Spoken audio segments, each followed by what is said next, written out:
शिवाय। ओम नमः शिवाय। ओम नमः शिवाय। ओम नमः शिवाय। ओम नमः शिवाय। ओम नमः शिवाय। ओम नमः शिवाय। ओम नमः शिवाय। ओम नमः शिवाय।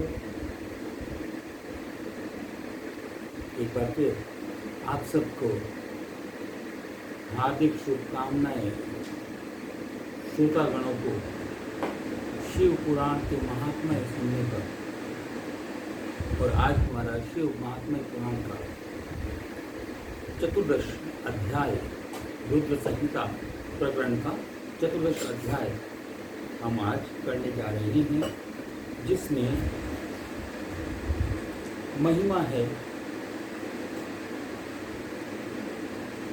जो पूजा का महात्मा है भगवान शिव का, कि उसमें जो महत्ता है, हमारे पुष्पों की क्या महत्ता है। हमारी जब हम पूजा अर्चना करते हैं तो उसमें किस पुष्प की क्या महत्ता है, कौन सा फूल कौन सा चढ़ाना चाहिए महादेव को, और कौन सा पुष्प नहीं चढ़ाना चाहिए महादेव को। तो आज इस कथा में, इस प्रकरण में हम चतुर्दश अध्याय आरंभ कर रहे हैं। विभिन्न पुष्पों, अन्न तथा जल आदि धाराओं से शिव जी की पूजा का महात्म्य। ब्रह्मा जी बोले, नारद जी, जो लक्ष्मी प्राप्ति की इच्छा करता है वह कमल, बिल्व पत्र, शतपत्र और शंख पुष्प से भगवान शिव की पूजा करे। ब्राह्मण, यदि 1,00,000 की संख्या में इन पुष्प द्वारा भगवान शिव की पूजा संपन्न हो जाए तो सारे पापों का नाश हो जाता है और लक्ष्मी की भी प्राप्ति हो जाती है। इसमें संशय नहीं। प्राचीन पुरुषों ने 20 कमलों का एक प्रस्थ बताया है। 1 सहस्र बिल्व पत्रों को भी एक प्रस्थ कहा गया है। 1 सहस्र शतपत्र से आधे प्रस्थ की परिभाषा की गई है। 16 फलों का एक प्रस्थ होता है और 10 टंकों का एक फल। इस मान से पत्र, पुष्प आदि को तोलना चाहिए। जब पूर्वोक्त संख्या वाले पुष्पों से शिव की पूजा हो जाती है तब सकाम पुरुष अपने संपूर्ण अभिष्ट फल को प्राप्त कर लेता है।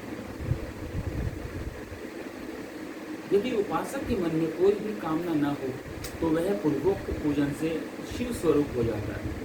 मृत्युंजय मंत्र जब 5 लाख का जब पूरा हो जाता है तब भगवान शिव के प्रत्यक्ष दर्शन हो जाते हैं, ऐसा शास्त्र कहते हैं।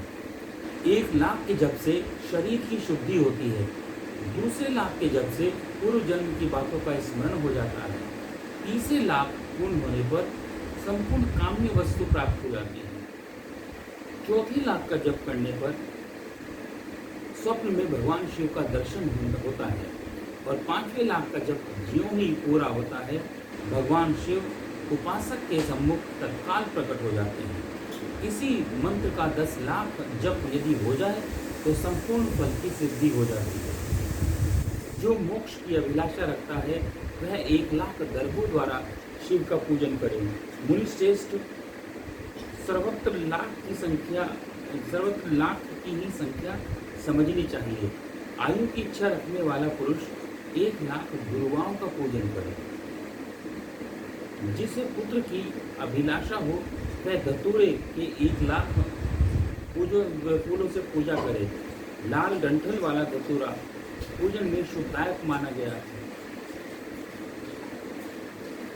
अगस्त के 1,00,000 फूलों से पूजा करने वाले पुरुष को महान यश की प्राप्ति होती है। यदि तुलसिया दल से शिव की पूजा करें तो उपासक को भोग और मोक्ष दोनों सुलभ प्राप्त होते हैं। लाल और श्वेतार्क, जो सफेद आखा होता है, अपामार्ग और श्वेत कमल के 1,00,000 फूलों द्वारा पूजा करने से भी उसी फल, भोग और मोक्ष की प्राप्ति होती है। जपा अड़हुल के 1,00,000 फूलों से की हुई पूजा शत्रुओं को मृत्यु देने वाली होती है। करवीर के 1,00,000 फूल यदि शिव पूजन के उपयोग में लाए जाएं तो यहाँ रोगों का उच्चाटन करने वाले होते हैं। बंदूक, दोपहरिया के फूलों द्वारा पूजन करने से आभूषणों की प्राप्ति होती है। चमेली के से शिव की पूजा करके मनुष्य वाहनों की को उपलब्ध करता है, इसमें संशय नहीं। अलसी के फूलों से महादेव जी का पूजन करने वाला पुरुष भगवान विष्णु को प्रिय होता है। शमी पत्रों से पूजा करके मनुष्य मोक्ष प्राप्त कर लेता है। बेला के फूल चढ़ाने पर भगवान शिव अत्यंत शुभ लक्षणा पत्नी प्रदान करते हैं। जिनका विवाह नहीं हो रहा है, उनको बेला के फूल चढ़ाने चाहिए। जूही के फूलों से पूजा की जाए तो घर में कभी अन्न की कमी नहीं रहती। कनेर के फूलों से पूजा करने पर मनुष्य को सदा वस्त्रों की प्राप्ति होती है। सिद्धुआरी या शिफालिका के फूलों का पूजन किया जाए तो मन निर्मल होता है। 1,00,000 बिल्व पत्र चढ़ाने पर मनुष्य की सारी काम्य वस्तुएं प्राप्त कर लेता है। हार श्रृंगार का जो फूल होता है, उसकी पूजा करने पर सुख संपत्ति और वैभव प्राप्त होता है। वर्तमान ऋतु में पैदा होने वाले फूल शिव की सेवा में समर्पित किए जाएं तो मोक्ष देने वाले होते हैं, इसमें कोई संशय नहीं। राई के फूल यदि शत्रुओं को मृत्यु प्रदान करने वाले होते हैं।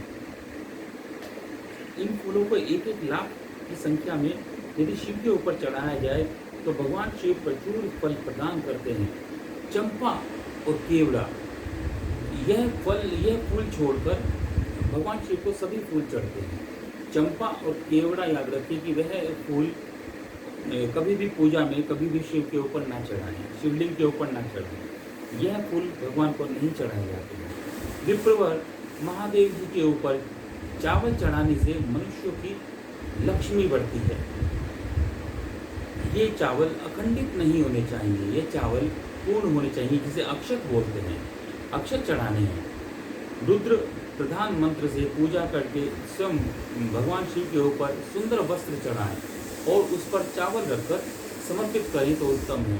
भगवान शिव के ऊपर गंध पुष्प आदि के साथ एक श्रीफल चढ़ाकर धूप आदि निवेदन करें तो पूजा का पूरा फल प्राप्त होता है। वहाँ शिव के समीप 12 ब्राह्मणों को भोजन कराएं, इससे मंत्र पूर्वक सांगोपांग लक्ष्य पूजा संपन्न होती है। जहाँ 100 मंत्र जपने की विधि हो, वहाँ 108 मंत्र जपने का विधान कहा गया है। जब भी हम माला करते हैं तो माला में हम 108 दाने नहीं, मन के नहीं हम काउंट करते, उसमें 108 मन के जो हम काउंट करते हैं तो हम ये माने कि हम केवल 100 मंत्र हम कर रहे हैं, यानी कि एक माला हम कर रहे हैं। तिलों द्वारा शिव जी को 1,00,000 आहुतियाँ दी जाएं अथवा 1,00,000 तिलों से शिव की पूजा की जाए तो वह बड़े बड़े पातकों का नाश करने वाली होती है। घियों द्वारा की हुई शिव की पूजा स्वर्गीय सुख की वृद्धि करने वाली होती है, ऐसा ऋषियों का कथन है। गेहूं के बने हुए पकवान से की हुई भगवान शंकर की पूजा निश्चय ही बड़ी उत्तम मानी गई है। यदि उससे 1,00,000 बार पूजा हो तो उससे संतान की वृद्धि होती है। यदि मूंग से पूजा की जाए तो मूंग की पूजा जो है भगवान शिव द्वारा सुख प्रदान करने वाली पूजा होती है। प्रियंगु, कंगनी तथा सर्वाध्यक्ष परमात्मा का शिव पूजन करने से उपासक के धर्म, अर्थ, काम और मोक्ष तथा भोग की वृद्धि होती है तथा वह समस्त पूजा समस्त सुखों को देने वाली होती है। अरहर के पत्तों से श्रृंगार करके भगवान शिव की पूजा करें। यह पूजा नाना प्रकार के सुखों और संपूर्ण फलों को देने वाली है। श्रेष्ठ मुनि श्रेष्ठ, अब फूलों की लक्ष्य संख्या तोल बताया जा रहा है, प्रसन्नता पूर्वक सुनो। सूक्ष्म मानक का प्रदर्शन करने वाले व्यास जी ने एक प्रस्थ शंख पुष्प को 1,00,000 बताया है। 11 प्रस्थ चमेली के फूलों को तो वही 1,00,000 फूलों का मान कहा गया है। जूही के 1,00,000 फूलों को का भी वही मान है। राई के 1,00,000 फूलों का मान 5.5 प्रस्थ है। उपासक को चाहिए कि वह निष्काम होकर मोक्ष के लिए भगवान शिव की पूजा करे। भक्ति भाव से विधि पूर्वक शिव की पूजा करके भक्तों को पीछे जलधारा समर्पित करनी चाहिए। ज्वर में जो मनुष्य प्रलाप करने लगता है उसकी शांति के लिए जलधारा शुभ कारक बताई गई है। शत रुद्रीय मंत्र से, रुद्र के 11 पाठों से, रुद्र मंत्र के जपों से, पुरुष सूक्त से, 6 ऋचा वाले रुद्र सूक्त से, महामृत्युंजय मंत्र से, गायत्री मंत्र से आदि में, गायत्री मंत्र से, शिव के शास्त्रोक्त नामों के आदि में जब हम प्रणव और अंत में नमः लगा देते हैं, पद जोड़कर बनाए हुए मंत्रों द्वारा जलधारा आदि को अर्पित करना चाहिए, जिससे सुख और संतान की वृद्धि के लिए जलधारा द्वारा पूजन उत्तम माना गया है।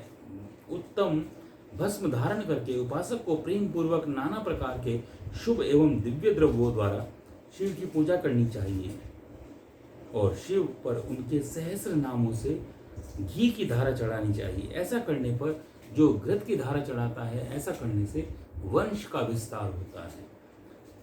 इसी प्रकार यदि इस 10,000 मंत्रों द्वारा शिव की पूजा की जाए तो प्रमेह रोग की शांति होती है। जिनको डायबिटीज हो जाती है, जिनको डायबिटीज हो जाती है उनके लिए है, यदि वो इस तरीके से 10,000 मंत्र द्वारा शिव जी की पूजा करें तो इसमें संशय नहीं कि उनका प्रमेह रोग भी दूर हो जाता है और उपासक को मनोवांछित फल की प्राप्ति होती है। यदि कोई नपुंसकता को प्राप्त हो जाता है तो वह घी से शिव जी की भली भांति पूजा करे तथा ब्राह्मणों को भोजन कराए। साथ ही उसके लिए मुनीश्वरों ने प्रजापत्य व्रत का भी विधान बताया है। यदि बुद्धि जड़ हो जाए तो उस अवस्था में पूजक को केवल शर्करा मिश्रित दुग्ध की धारा चढ़ानी चाहिए। ऐसा करने पर उसे बृहस्पति के समान उत्तम बुद्धि प्राप्त हो जाती है।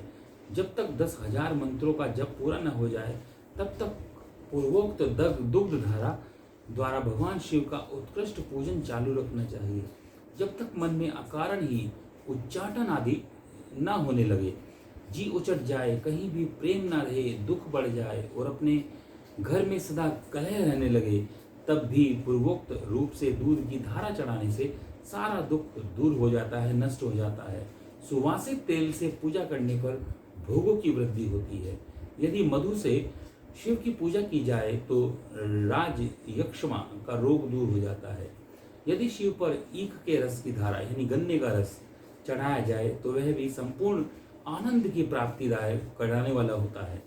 गंगा जल की धारा तो भोग और मोक्ष दोनों फलों को देने वाली है। ये सब जो धाराएं बताई गई हैं इन सब को मृत्युंजय मंत्र से चढ़ाना चाहिए। उसमें भी उक्त मंत्र का विधानतः 10,000 जप करना चाहिए और 11 ब्राह्मणों को भोजन अवश्य कराना चाहिए। इति श्री रेवाखंडी शिव महापुराण नाम रुद्र संहिता नाम 14 अध्याय संपूर्ण। बोल शंकर भगवान की जय। ओम त्र्यंबकम यजामहे सुगंधिम पुष्टिवर्धनम उर्वारुकमेव बंधनान् मृत्योर्मुक्षीयमामृतात्। ओम नमः शिवाय।